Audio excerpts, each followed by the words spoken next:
What's good, YouTube? It's your boy, Blue Blood Sports TV, back at y'all with another one. So, newly crowned two-division world champion, Mexican superstar boxer, junior lightweight WBC world champion, Oscar Valdez. He says, when asked about the possibility of facing undefeated former featherweight WBO world champion who turned 130-pound junior lightweight title contender Shakur Stevenson, superstar boxer, or undefeated two-division world champion who is currently the WBA 130, 135-pound champion simultaneously, four-time world champion superstar boxer Gervonta Tank Davis. And he highlighted Shakur Stevenson more so, and he stated that that's a fight that I'm more than likely going to have ASAP. I'm not avoiding Gervonta Tank Davis. I'm not avoiding Shakur Stevenson or anybody else who has a title. He says, but Shakur Stevenson has been making mention of my name for quite some time. So that's the fight that I truly want. And I truly believe that I'll beat Shakur Stevenson. He says, because I look back at Jose Luis Castillo, his fight back in April of 2002, when he took on legendary, iconic five-division world champion, retired Hall of Famer, the man known as Money, former pound-for-pound king, Floyd Money Mayweather. He says, I don't care what nobody says, Jose Luis Castillo, he won that fight against Floyd Mayweather. So he says that if you train hard and put your mind to it, you can beat any style.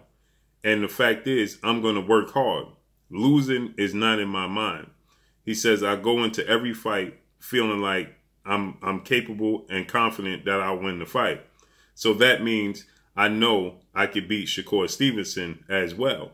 He says, and when I look back again at the Floyd Mayweather Jose Luis Castillo fight, I don't care what anybody says, Floyd Mayweather lost that fight. So that gives me the confidence to let me know that I can indeed beat Shakur Stevenson, Gervonta Tank Davis, or anybody else they want to put in front of me. Wow. So Oscar Valdez obviously is a wanted man, right? He did the unthinkable. He upset the apple cart. He defeated Miguel Berchelt, who was the reigning WBC junior lightweight world champion Mexican superstar boxer, who was seen as the boogeyman in the division. And you have guys like Timothy Bradley, who stated that he don't even believe that Gervonta Tank Davis wanted to fight Miguel Berchelt. So Oscar Valdez, he was the underdog in the fight with Miguel Berchelt. And Oscar Valdez, he completely outclassed and dominated Miguel Berchelt. And then he knocked him out in dramatic fashion. He dropped him 3 times. He never recovered. And ultimately, in the end, in the 10th round, he knocked him out in dramatic fashion. That was a complete surprise to everybody, as most people thought that if there was going to be a knockout in the fight, it was going to be Miguel Berchelt knocking out Oscar Valdez. So with that said, you know, everybody wants the opportunity to fight Oscar Valdez. Now, Shakur Stevenson, like Oscar Valdez stated, he's been looking to get an opportunity to fight Oscar Valdez since Oscar Valdez was the WBO featherweight world champion. He vacated the belt and moved up. Thus the reason why Shakur Stevenson was the WBO featherweight world champion without fighting Oscar Valdez. So with that said, you know, this is not a Johnny-come-lately when you're dealing with Shakur Stevenson and Oscar Valdez. As Oscar Valdez stated, Shakur Stevenson has been calling out my name for quite some time, and now I'm ready to answer the bell. He stated that he let Shakur Stevenson know, listen, just let me get past this fight with Miguel Berchelt, and then I'll definitely respond to you. Then we could look to make it happen. So after the fight, in his post-fight press conference, Oscar Valdez, he let it be known. He says, I'm hearing Shakur Stevenson. He's been calling out my name. That's a fight that I'm willing to make. This is an easy fight to make, as Oscar Valdez is with top-ranked legendary promoter, top-ranked CEO Bob Arum, as well as Shakur Stevenson. They fight on the said network as on ESPN. So this is an easy fight to make. Bob Arum, he was asked about this, and Bob Arum says he'll take it to Oscar Valdez and his team, Shakur Stevenson and his team. If both parties want to fight, then he's more than willing to make the fight happen. With that said, Oscar Valdez is now 29-0. You know, he's a 2-division world champion. You know, he's a superstar in the sport of boxing, and his name is going to be buzzing after that knockout victory over Miguel Bichel, seeing as though he was the underdog in that fight. So you can understand why his name is buzzing right now. But with that said, Shakur Stevenson was looking to land a fight with Oscar Valdez for quite some time. Oscar Valdez, 29-0, 23 wins by way of knockout. He's 30 years of age. He stands at 5'5.5" with a 66-inch arm reach. Shakur Stevenson, you know, he's a young guy, okay? Shakur Stevenson, you know, he's quickly rising through the sport of boxing, okay?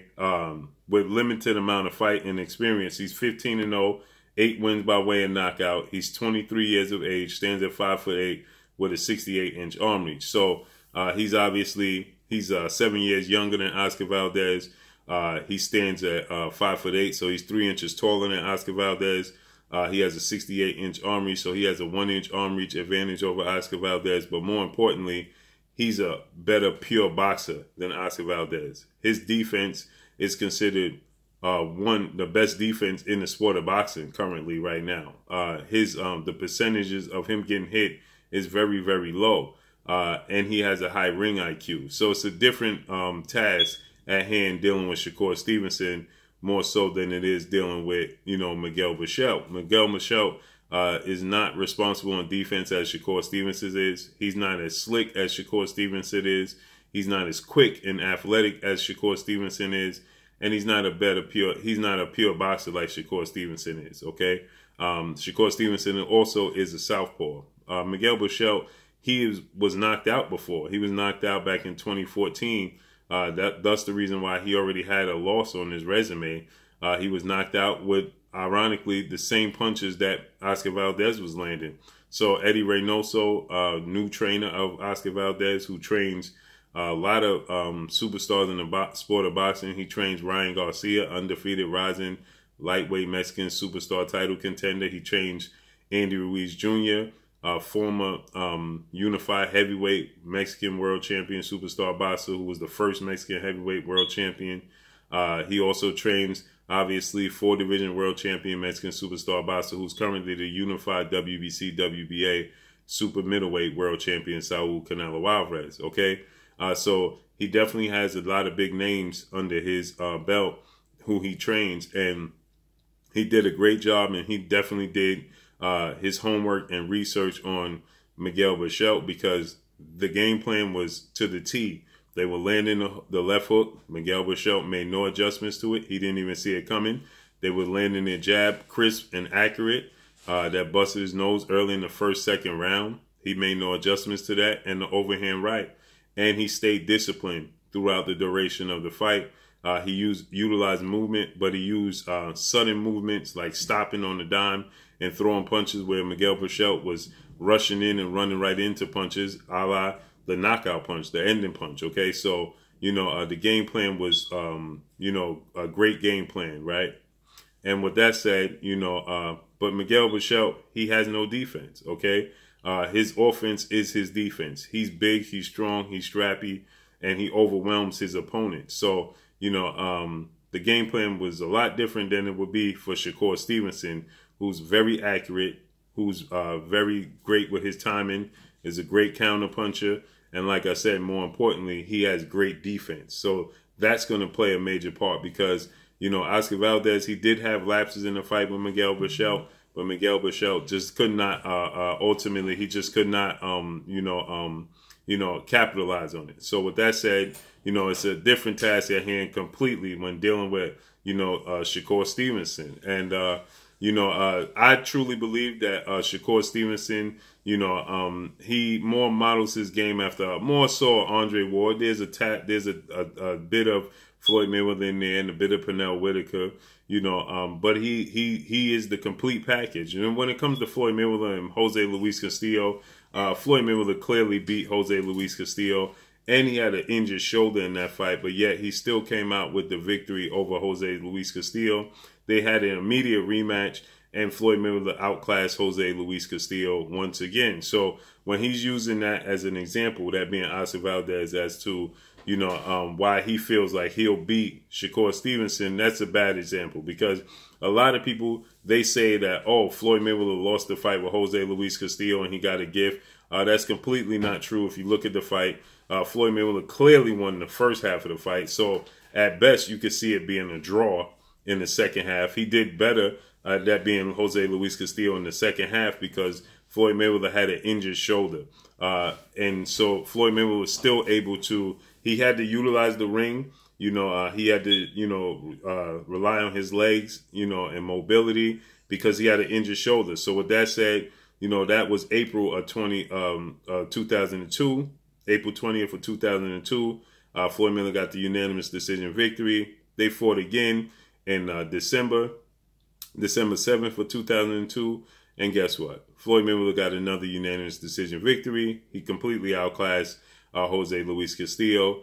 The game plan was simply the same. Floyd Mayweather won, like I said, he won the first half of the fight. In the first fight, you can clearly see he got injured in the second half. So, the fight got a lot closer. In the second fight, same game plan. He just won the duration of the fight. Okay, he just won out.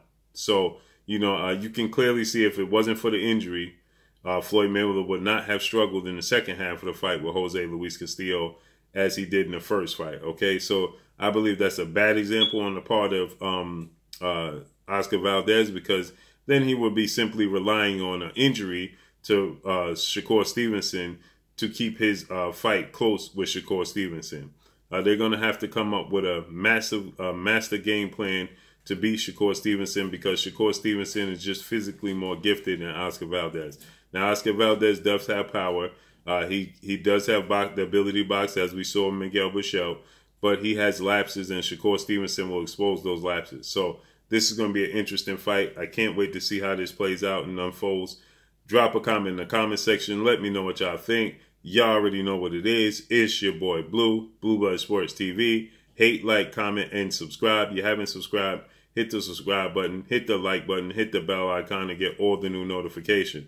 Follow me on Instagram at Blue Blood Sports TV, all one word. Y'all already know what it is. Shout out to the entire LDBC.